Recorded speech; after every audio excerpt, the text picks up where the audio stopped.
নবী সাল্লাল্লাহু আলাইহি ওয়াসাল্লাম রমাদান আসার আগ থেকেই রমাদানের প্রস্তুতি গ্রহণ করতেন। তিনি শাবান মাসে বেশি বেশি রোজা রাখতেন। আমরা শাবান মাসের প্রায় শেষের দিকে চলে এসেছি। রমাদান আসার কয়েকদিন আগে তিনি রোজা রাখা বন্ধ করে দিতেন এবং রমাদানের প্রস্তুতি গ্রহণ করতেন। আল্লাহ রাব্বুল আলামিন যে উদ্দেশ্যে এই মাসকে আমাদের উপর গনিমত হিসাবে দিয়েছেন, সেই উদ্দেশ্যটা যেন আমরা বাস্তবায়ন করতে পারি, আল্লাহ পাক তৌফিক দান করেন। সেই উদ্দেশ্যটা হচ্ছে কুতিবা আলাইকুমুস সিয়াম বা'দা আউযু বিল্লাহি মিনাশ শাইতানির রাজীম। আল্লাহ রাব্বুল আলামিন বলেছেন সূরা বাকারার মধ্যে, কুতিবা আলাইকুমুস সিয়াম, তোমাদের প্রতি সিয়ামকে ফরজ করা হয়েছে। কুতিবা মানে অবধারিত করা হয়েছে, ম্যান্ডেটরি করা হয়েছে, অপশনাল না। ইচ্ছা হইল রাখবা, ইচ্ছা হইল রাখবা না, এমন নয়। সিয়ামকে ফরজ করা হয়েছে কামা কুতিবা আলাল্লাযীনা মিন ক্বাবলিকুম, ঠিক যেভাবে তোমাদের পূর্ববর্তী উম্মতের উপরেও সওমকে ফরজ করা হয়েছিল। জানলাম সওম আমাদের উপরে ফরজ, জানলাম এই ফরজ আল্লাহ করেছেন, জানলাম এটা আমাদের উম্মতের উপর নতুন ফরজ নয়। এরকম সওম আগের উম্মতের উপরেও কি ছিল। উদ্দেশ্য লাআল্লাকুম তাত্তাকুন, যাতে করে তোমরা তাকওয়া অবলম্বন করতে পারো। উদ্দেশ্য লাআল্লাকুম তাত্তাকুন, যাতে করে তোমরা তাকওয়া অর্জন করতে পারো। সওমের উদ্দেশ্য লোক দেখানো আমল নয়, সওমের উদ্দেশ্য না খেয়ে থাকা নয়, সওমের উদ্দেশ্য পানি না খেয়ে থাকা নয়, স্ত্রী সহবাস ছেড়ে দেয়া না। সওমের উদ্দেশ্য এই সবগুলো কাজের মধ্য দিয়ে আল্লাহ পাকের ভীতি, তাকওয়া অর্জন করা। কেমন? গতকাল হয়তো অনেকে রোজা ছিলেন, বৃহস্পতিবার ছিল, হয়তো অনেকে কাজা সওমগুলো রাখছেন বা অনেকে শাবানের সওমও রাখছেন। রোজা রাখা অবস্থায় আমরা কি পানি খেয়েছি, খাবার খাই, স্ত্রী সহবাস করি? খাবার খাওয়া হালাল না হারাম? পানি পান করা হালাল না হারাম? স্ত্রী, বিয়ে করা স্ত্রী, তাকে স্পর্শ করা বা তার সাথে সময় কাটানো হালাল না হারাম? সওম রেখে আল্লাহ পাকের সন্তুষ্টির জন্যে আমি সব হালাল ছেড়ে দিলাম। কি ছাড়লাম? খাবার হালাল ছেড়ে দিলাম, পানি হালাল ছেড়ে দিলাম এবং স্ত্রী হালাল ছেড়ে দিলাম। তো যে হালাল আমি আল্লাহ রাব্বুল আলামিনের সন্তুষ্টির জন্য ছেড়ে দিলাম, সেই সওম রেখে কি আমি আল্লাহর হারামে লিপ্ত হতে পারি? এবং যতক্ষণ আমরা সওমরত অবস্থায় থাকি, আমরা কি ইচ্ছা করলে খেতে পারি না, চুপ করে পানি পান করতে পারি না, এবং চুপ করে স্ত্রীর সাথে সহবাসও করতে পারি, কেউ দেখার নাই? দেখার আছে? কেন করি না? যে কারণে করি না ওই কারণটার নাম হলো তাকওয়া। বুঝাতে পারতেছি? যে কারণে করি নাই সেই কারণটার নাম কি? কেন করি নাই? কারণ আমি উপলব্ধি করেছি আমি খেতে পারবো না, আল্লাহ আমাকে দেখবেন। রোজা রাখা অবস্থায় আমি পানি পান করি নাই কারণ আমার মধ্যে এই কনসিয়াসনেস ছিল যে আল্লাহ আমাকে দেখছেন। স্ত্রী সহবাস করতে পারতাম, করি নাই কেন? কারণ আমি উপলব্ধি করেছি বা আমার মনে এই কনসিয়াসনেস ছিল যে আল্লাহ আমাকে দেখছেন, আর কেউ না দেখুক আল্লাহ পাক দেখছেন। এই আল্লাহ কনসিয়াসনেস বা আল্লাহ সম্পর্কে সচেতনতা, এটার নাম হলো তাকওয়া। এই তাকওয়ার শিক্ষা দেওয়ার জন্য সওম আমাদের জীবনে প্রতি বছর ঘুরে ঘুরে আসছে রমাদান। এখন যে সওম রেখে আমরা আল্লাহ পাকের হালাল ছেড়ে দিলাম এই চিন্তা করে যে আল্লাহ আমাকে দেখছেন, আল্লাহ আমাকে শুনছেন, সেই সওম রেখে কেউ কি আল্লাহর হারামে লিপ্ত হতে পারবে? হলে কি রোজা এবং রমাদানের হক আদায় হবে? কথা কি বোঝা যাচ্ছে? তাহলে এই হাদিসটা একটু শুনি। নবী সাল্লাল্লাহু আলাইহি ওয়াসাল্লাম বলেছেন, সেই ব্যক্তির না খেয়ে থাকায় এবং সেই ব্যক্তির পানি পান না করায় আল্লাহ পাকের কিছুই আসা যায় না। যে ব্যক্তি রোজা রেখে মিথ্যা বলা ছাড়তে পারে নাই, অশ্লীলতা ছাড়তে পারে নাই, হারাম ছাড়তে পারে নাই, সেই ব্যক্তির না খেয়ে থাকায়, সেই ব্যক্তির পানি পান না করায়, সেই ব্যক্তি যে স্ত্রী সহবাস করলো না, এগুলোতে আল্লাহ পাকের কিছুই যায় আসে না। যে ব্যক্তি রোজা রেখে মিথ্যা বলল, অশ্লীলতা প্রদর্শন করলো, অথবা গীবত করলো, অথবা আল্লাহ পাকের কাবায়ের ফাওয়াহিশে লিপ্ত হলো, তার মানে কুতিবা আলাইকুমুস সিয়াম কামা কুতিবা আলাল লাযিনা মিন ক্বাবলিকুম লাআল্লাকুম তাত্তাকুন, এটা অর্জন করতে হলে রোজা রেখে আমাকে আল্লাহ পাকের সমস্ত হারাম ছেড়ে দিতে হবে। যে হালাল স্ত্রী আমি ছেড়ে দিলাম, সেই রোজা রেখে আমি হারামভাবে কোনো মেয়ের সাথে কথা বলতে পারি, অ্যাফেয়ার করতে পারে, কফি শপে বসতে পারে, বাইকে ঘুরতে পারে, জিনা করতে পারে? রোজা রাখার অর্থ হচ্ছে আল্লাহর সব হারাম ছেড়ে দেওয়া। এটাই রোজার শিক্ষা, লাআল্লাকুম তাত্তাকুন। আমরা প্রত্যেক বছর এই আয়াতের উপর বয়ান করি, খুতবা হয়, মিম্বর থেকে জুমার খুতবায় এই আলোচনাটা হয়। মূল কথাটা হচ্ছে এই উপলব্ধিটা আনা, আনতা আবুদুল্লাহা কাআন্নাকা তারাহ, তুমি এমনভাবে আল্লাহর ইবাদত করো যেন তুমি আল্লাহকে দেখতে পাচ্ছ। আল্লাহ আমাদের সামনে থাকলে বা আমরা যদি আল্লাহকে দেখতে পারতাম, আমরা কি বেনামাজি থাকতে পারতাম? আমরা কি সুদ খাইতে পারতাম? আমরা কি আল্লাহ পাককে যদি দেখতাম বেনামাজি থাকতে পারতাম? ঘুষখোর হইতে পারতাম? দুর্নীতিবাজ হইতে পারতাম? মানুষের হক নষ্ট করতে পারতাম? আল্লাহ নবীজি বলছেন, আনতা আবুদুল্লাহা কাআন্নাকা তারাহ, তুমি এমনভাবে আল্লাহর ইবাদত করো যেন তুমি আল্লাহকে দেখছো। সুবহানাল্লাহ।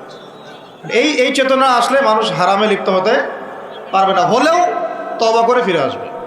হলেও কি করবে? সাথে সাথে তওবা করে ফিরে আসবে। আর ওয়াইল্লাম তাকুন তারাহু, তুমি যদি আল্লাহকে দেখতে না পারো, ফাইন্নাহু ইয়ারাক, জেনে রাখবা আল্লাহ তোমাকে দেখছেন।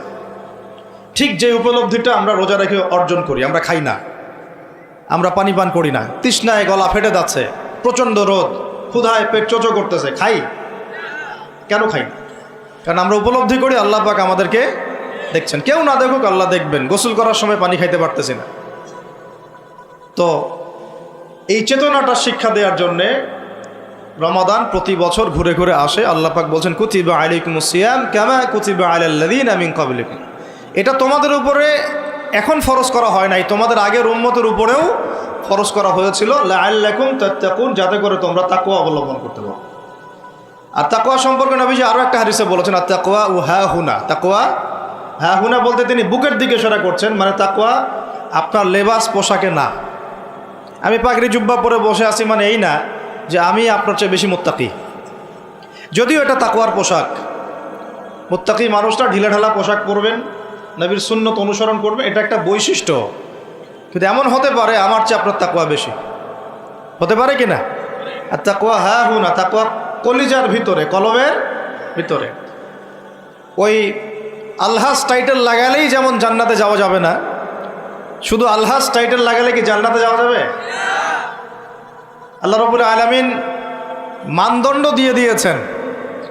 মানদণ্ড, কে ভালো আল্লাহর কাছে, কে সম্মানিত, এটার মানদণ্ড আল্লাহ দিয়ে দিয়েছেন। ইন্না আকরামাকুম ইনদাল্লাহি আতকাকুম, তোমরা যত মানুষ পৃথিবীতে আছো তোমাদের মধ্যে আল্লাহর কাছে সবচেয়ে মকবুল, সম্মানিত, মর্যাদাবান মানুষ তারাই যারা এই তাকওয়ার পরীক্ষায় পাশ করেছে।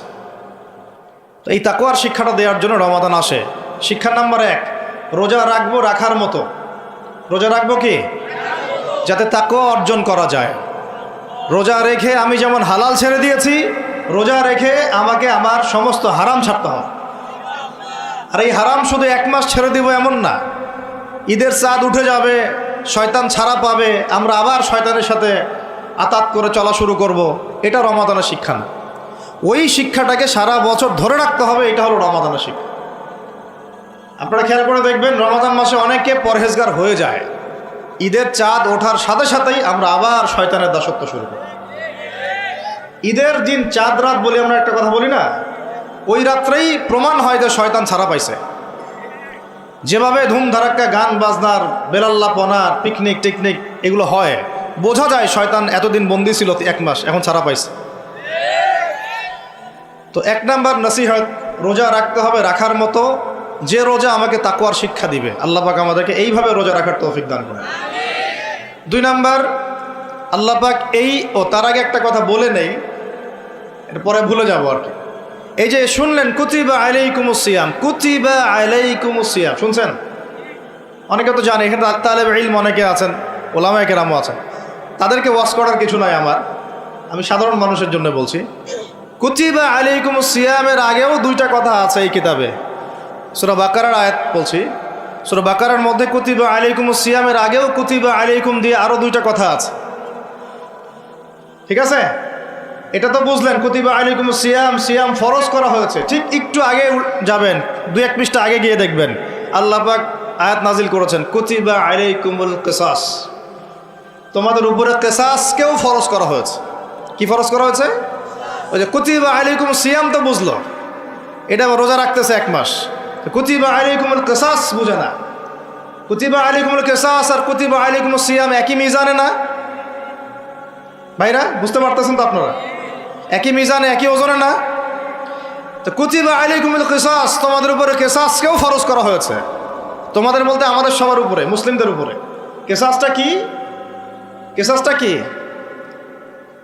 কেউ যদি কোনো ভাইকে অন্যায়ভাবে হত্যা করে, তাকেও সেভাবেই করতে হবে, এটা হলো কিসাস।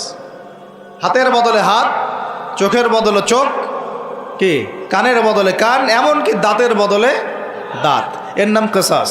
আছে বাংলার জমিনে? আছে?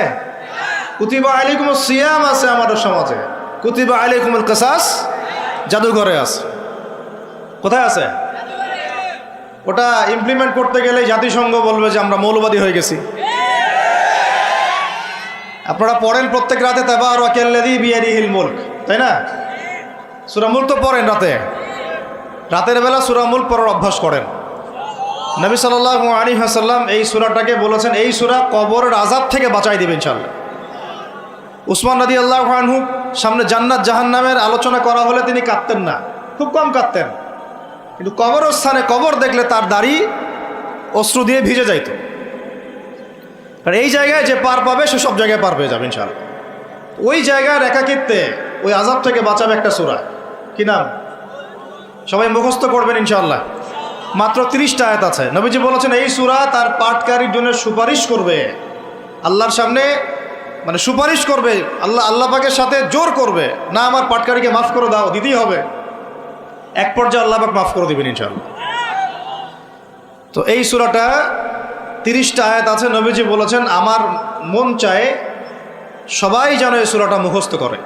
তো নবীর একটা মন চায়, আমরা সেটা করব না? 2টা সূরা আমাদের মুখস্থ থাকা দরকার সবার। বড় বড় সূরার কথা বলছি, ছোট ছোট সূরা তো আপনারা সবাই অনেকে জানেনই। একটা সূরা ইয়াসিন, একটা হলো সূরা মুলক। সূরা ইয়াসিন পড়বেন একেবারে সকালবেলা ফজরের পরে, এবং ইনশাআল্লাহ বড় বড় বুজুর্গানের দিন যারা ছিলেন তাদের ডেইলি রুটিনের মধ্যে সূরা ইয়াসিন থাকতোই থাকতো। এটা তেলাওয়াত করে তারা হাজত পেশ করতেন আল্লাহর কাছে, এবং এর ওসিলা আল্লাহ পাক ওই হাজত পূরণ করে দিতেন। এটা পরীক্ষিত আমল। সূরা ইয়াসিন সবার কলিজার মধ্যে থাকা চাই, আল্লাহ পাক তৌফিক দান করেন। আর রাতের বেলা পড়বেন সূরা মুলক। কোন সূরা? যদি আরও পারেন সূরা ওয়াকিয়া পড়বেন। অনেকে বলেন রিজিকের সমস্যা, রিজিকের সমস্যা দূর হওয়ার অন্যতম একটা আমল হচ্ছে সূরা ওয়াকিয়ার তেলাওয়াত। রাতের বেলা কোন সূরা? ইযা ওয়াকাআতিল ওয়াকিআ লাইসা লিওয়াকাআতিহা কাযিবা, এই সূরাটা তেলাওয়াত করবেন রাতের বেলা। আরও একটা সূরা আছে রাতে তেলাওয়াত করার জন্য, আলিফ লাম মিম সিজদা, আলিফ লাম মিম সিজদা, এটাও তেলাওয়াত করতে পারেন। তো যাই হোক, সূরা মুলকের প্রথম আয়াত আপনারা পাবেন তাবারাকাল্লাযী বিয়াদিহিল মুলকু ওয়া হুয়া আলা কুল্লি শাইইন কাদির। আমরা এটা পড়ি, শুধু খালি পড়ি, প্রত্যেক হরফে 10 নেকি হবে, এই জন্য পড়ি বেশিরভাগ মানুষ। কারণ বাংলাদেশের বেশিরভাগ মানুষ কোরআনের অর্থ জানে না। বাংলাদেশের 16 কোটি মুসলমানের আমার ধারণা 15 কোটি কোরআনের অর্থ জানে না। 1 কোটি মানুষ জানতে পারে যারা মাদ্রাসার সাথে সম্পৃক্ত আর কি। এই জন্য আমরা বলি যে যদি পাঠ্যপুস্তকে কোরআন শিক্ষাটা বাধ্যতামূলক থাকতো, তাহলে বাংলার 16 কোটি মানুষ কোরআনের অর্থ জানতো। এই কাজটা কি খারাপ হতো না ভালো হতো? আর শিক্ষামন্ত্রীকে এটা কে বুঝাবে? কে বুঝাবে? আপনারা বোঝাতে পারলে বুঝান, কে বুঝাবে? এই যাদেরকে দায়িত্ব আল্লাহ পাক দিয়েছেন তাদেরকে এটা বুঝাবে কে? আমরা তো ছোট মানুষ।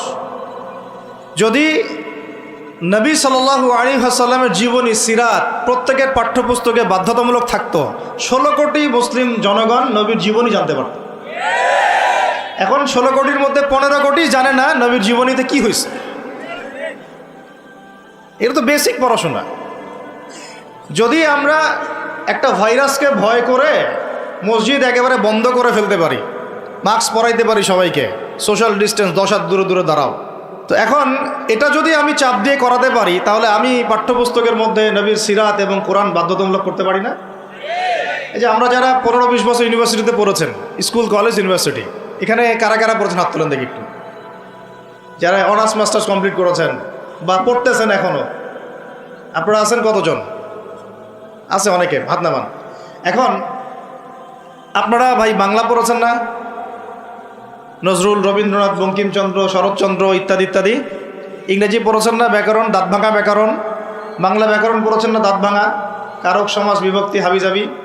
হ্যাঁ, এই হাবিজাবি দিয়ে আবার ইস্যু বানাই দিস না তোরা, মুশকিল কথা বলা এখন। এটা তো আমরা কথার কথা বলি আর কি।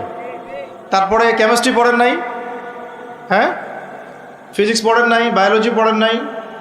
তারপরে আমরা হায়ার ম্যাথ করতাম, জটিল জটিল সূত্রগুলো মুখস্থ করেন নাই? কত কি পড়েছেন। কিন্তু এই পড়াশোনাগুলো কেন করেছেন? সিলেবাসে ছিল আমাকে পড়তে হবে, যদি না পড়ি পরীক্ষায় পাস করতে পারবো না, পরীক্ষায় পাস না করলে রেজাল্ট আসবে না, রেজাল্ট না আসলে চাকরি পাবো না, চাকরি না পাইলে রিজিকের ব্যবস্থা হবে না, রিজিকের ব্যবস্থা না হলে বিয়ে শাদী হবে না, বিয়ে শাদী না হলে জীবনটাই বরবাদ। এই তো ফিলোসফি, তো এইটাই, রাস্তা তো এটা না। তো এখন চাপ দিয়ে এত কিছু পড়লেন, বিসিএস কোচিং করেছেন অনেকেই চাকরির পরীক্ষা দিচ্ছেন, নিয়োগ বিজ্ঞপ্তির পরীক্ষা দিচ্ছেন, প্রাইমারি পরীক্ষা দিচ্ছেন, সবই পড়তেছেন। আমি নিজেও পড়েছি এগুলো আমার মুখস্থ ছিল সব, এখনও হয়তো ধরলে বলতে পারবো কিছু, যদিও এগুলোর চর্চা আমরা বন্ধ করে দিয়েছি আর কি।